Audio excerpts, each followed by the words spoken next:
코스피 코스닥 오늘은 엇갈리고 있는데요. 오늘 코스피 지수는 현재 구간 4%가 넘어가는 하락입니다. 지난 7월 월간 기준으로 22%의 하락을 보였었죠. 그리고 오늘 4%의 하락이 추가적으로 나오고 있고요. 현재는 6,300선에서 방향을 잡아가는 가운데 코스닥 시장으로는 오늘 다시 한번 상승이 이어지고 있습니다. 3.8%의 강세, 오늘 장중에는 5%가 넘어가는 상승으로 코스닥 시장의 매수 사이드카도 발동이 되기도 했었습니다. 현재는 747포인트에서 가닥을 잡아가고 있는 상황이고요. 자, 수급 동향도 보실까요? 오늘 거래소에서 외국인들의 팔자가 이어지고 있습니다. 지난 금요일 시장이 급등했을 때 외국인들이 장중에 무려 9조 원이 넘는 순매수를 보여주기도 했었는데요. 오늘은 외국인들 거래소에서 2조 원 가까운 매물 출회, 그리고 기관 투자자도 오늘은 1조 1,000억 원가량의 팔자가 이어지고 있습니다. 아울러서 코스닥 시장으로 외국인들의 4거래일 연속의 매수세가 들어왔었는데요. 오늘은 매도로 포지션 전환이 되어 있고요. 기관은 담아가고 있습니다. 선물 시장으로도 오늘 조 단위의 매도가 이어집니다. 3거래일 연속의 매도고요. 현재는 선물 시장 외국인들의 1조 1,000억 원의 팔자, 기관의 1조 4천억 원의 매수세가 집중되고 있습니다. 자, 다음 순서입니다. 지난해 3,700만 명이 넘는 고객 개인 정보가 유출이 됐었던 쿠팡 사태, 아마 기억하시는 분들 정말 많으실 텐데요. 소비자 분쟁 조정위원회가 쿠팡에 이 피해자에게 1인당 10만 원을 배상해라라는 결정을 내렸다고 합니다. 쿠팡의 손해배상 책임을 인정을 하게 된 이번 첫 사례인데요. 어떠한 내용이었는지 자세히 짚어주시죠. 네, 우선 지난해 사건 경위부터 조금 설명을 드리는 게 좋을 것 같은데요. 지난해 11월 쿠팡 회원 3,322만 명과 비회원 433만 명 등 총 3,756만 명의 개인정보가 유출됐습니다. 이름과 이메일, 전화번호, 주소는 물론 공동현관 비밀번호와 주문 내역까지 사생활과 밀접한 정보들이 포함됐는데요. 개인정보보호위원회는 지난 6월 쿠팡의 역대 최대 규모인 과징금 6,247억 원을 부과하기도 했습니다. 이번에 나온 건 소비자에 대한 피해 보상에 관한 내용인데요. 소비자 분쟁 조정위원회가 피해자 50명이 신청한 집단 분쟁 조정 사건에서 1인당 10만 원을 배상하라는 결정을 내렸습니다. 쿠팡의 손해배상 책임을 인정한 첫 사례인데요. 위원회는 해커가 지난해 4월부터 11월까지 장기간 정보를 빼내었다고 지적했습니다. 일부 고객에게 직접 유출 사실을 알리는 이메일까지 보낸 만큼 악용 가능성도 높다고 판단했는데요. 쿠팡은 유출된 정보를 모두 회수해 추가 유출 가능성은 없다는 입장입니다. 다만 위원회는 이를 단정하기 어렵다 이렇게 봤는데요. 쿠팡은 결정서를 받은 날부터 15일 안에 수락 여부를 밝혀야 합니다. 수락하면 재판상 화해와 같은 효력이 생기는데요. 반대로 거부하면 강제할 수는 없고 피해자들이 별도로 민사소송을 제기해야 하는 상황입니다.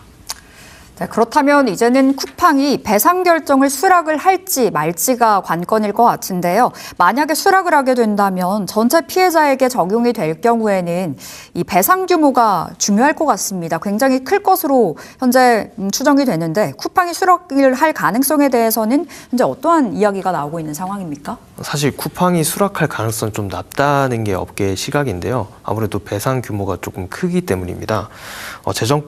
재정적 부담이 크다는 평가가 나오는데요. 쿠팡이 조정안을 만약 수락하면 위원회는 나머지 전체 피해자에게 동일한 기준으로 보상 계획서를 제출하도록 권고할 수 있습니다. 3,756만 명 전체에 1인당 10만 원이 적용될 경우에는 보상 규모가 최대 3조 7,560억 원에 달하는데요. 쿠팡은 이미 상당한 부담을 지고 있는 상황입니다. 6월에 있었던 과징금 6,247억 원에 대해 올해 초 1조 6,850억 원 규모의 이용권 보상을 실시했는데요. 이 비용이 반영되면서 올해 1분기 3,500억 원이 넘는 영업 적자를 기록하기도 했습니다. 조정안을 거부한 비슷한 사례도 확인되는데요. SK텔레콤도 지난해 개인정보 유출 사고 관련해 보상안이 나온 적이 있죠. 당시 소비자 분쟁 조정위원회는 1인당 10만 원 상당의 보상을 결정했는데요. 이번과 같은 규모입니다. SKT는 자발적 피해 구조 노력이 충분히 반영하지 않았다며 조정안을 거부했고요. 현재는 관련해 민사소송이 진행 중입니다. 쿠팡도 같은 수순을 밟을 가능성이 높다는 평가가 나오는데요. 한편으로는 이번 결정이 향후 유사 사건의 선례로 적용할 수 있다. 이런 평가도 있어서 관심이 쏠리고 있습니다. 네, 지난해 3,700만 명의 고객 정보가 유출이 된 쿠팡 사태 짚어봤습니다. 손해배상 책임을 인정을 한 첫 사례라고 하는데요. 앞으로 어떠한 이슈가 전개될지 계속해서 체크해 보도록 하겠습니다. 자, 오늘 쿠팡 사태 관련해서 유통주들의 흐름도 체크해 보시죠. 유통주 오늘 거의 대부분의 종목들이 밀립니다. 최근에 해지성의 움직임을 보여줬었던 종목들 또한 오늘 장에선 하락을 하고 있죠. 신세계가 3.5%의 약세로 어느새 40만 원 초반대까지 다시 한번 내려갔고요. 롯데쇼핑도 1%의 약세 11만 원 선입니다. 자, 그런가 하면 CJ 대한통운 약보합 수준 그리고 이마트가 현재 구간 2% 가까운 하락이 보여지는 가운데 BGF 리테일도 0.5%의 약세입니다. 자, 다른 유통주 또 보실까요? 오늘 유통주 거의 대부분의 종목들이 밀리네요. 이 안에서도 그래도 한화 갤러리아, 최근에 백화점 관련주들이 어느 정도 선방하는 움직임도 보여줬었는데요. 현재 구간 2% 가까운 상승이고요. GS 리테일과 CJ E&M은 1%의 상승, 그 밖에 현대백화점, 호텔신라는 2 내지 6%의 약세로 호텔신라 다시 한번 4만 원 선 초반까지 밀려 내려갔습니다.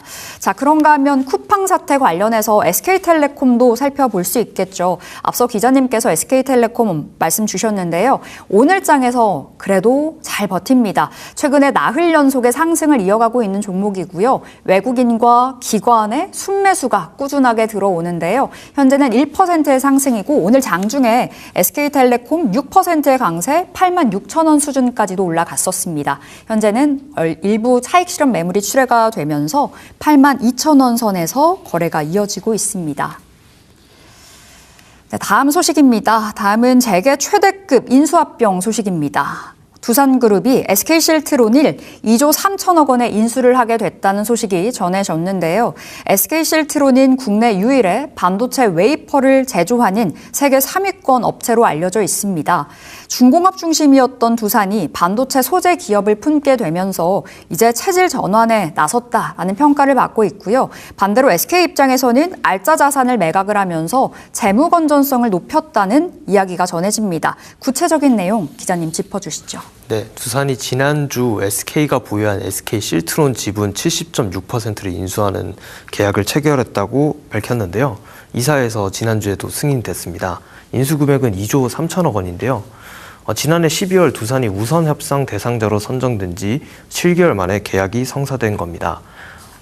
SK는 지난 2017년 LG그룹으로부터 약 7,900억 원의 SK실트론을 인수했는데요. 9년 만에 인수가의 3배 가까운 가격에 매각을 진행하게 됐습니다.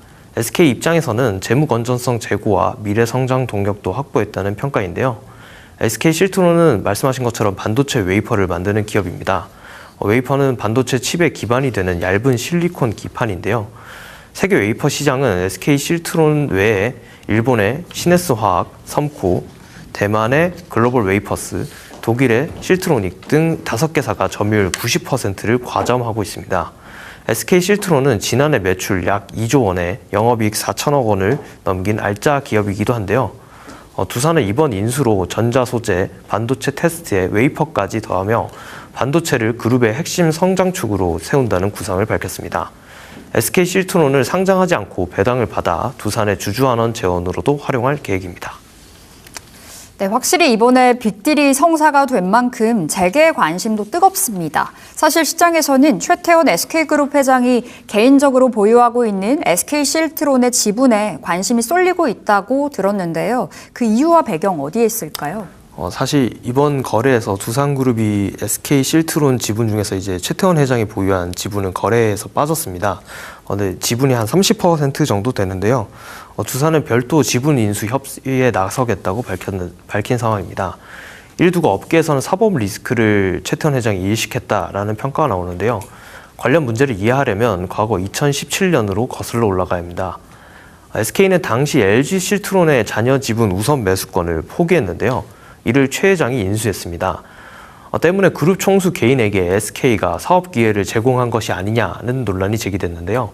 공정거래위원회는 당시 이를 부당한 이익 제공으로 판단해 2022년 과징금 16억 원을 부과했습니다. 대기업 총수의 사업 기회 제공 행위를 문제 삼아 제재한 첫 사례이기도 했는데요.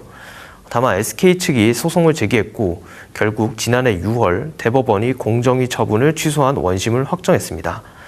검찰 조사 결과에도 혐의 없음으로 마무리됐는데요. 다만 이번 거래에서 최 회장 개인 지분이 제외된 것 역시 이런 과거와 연관이 있다, 이런 분석이 나오는데요.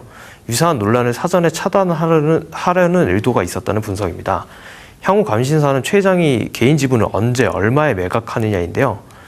이번 거래 금액을 기준으로 단순히 환산하면 최 회장이 보유한 SK 실트론 지분 가치는 약 9,600억 원에 달합니다.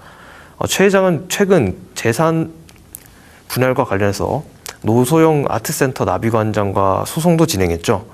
법원은 최 회장이 지급할 금액을 9,440억 원 규모로 판결했는데요. 관련 재원을 마련해야 하는 최 회장의 입장에서는 지분 가치를 최대한 인정받는 게 중요합니다. 두산이 최 회장 개인 지분을 어떤 가격으로 인수할지가 이번 거래의 마지막 과정으로 주목받고 있습니다.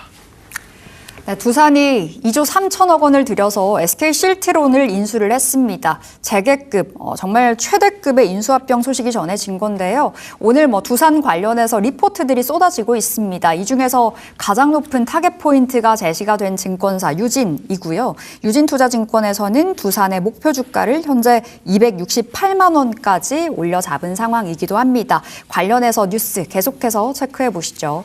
자, 오늘 이슈플러스 여기서 마무리하겠습니다. 오늘 최태호 기자 함께했습니다. 말씀 고맙습니다. 감사합니다.